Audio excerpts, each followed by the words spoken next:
Welcome back everyone. Today we're gonna see how to use Scrpy without USB debugging. Firstly, to get started, connect your Android device to your PC via USB.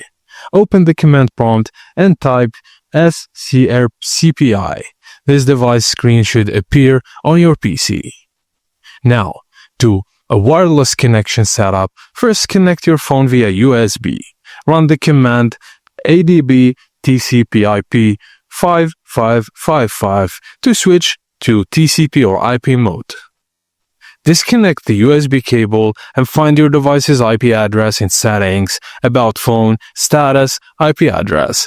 Then run this command replacing IP ADDR with your actual IP, like adb connect IP 5555.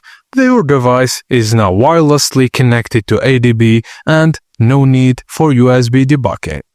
Scrcpy isn't just for screen mirror, it also supports advanced options. Thank you guys for watching, and please don't forget to like and subscribe for more.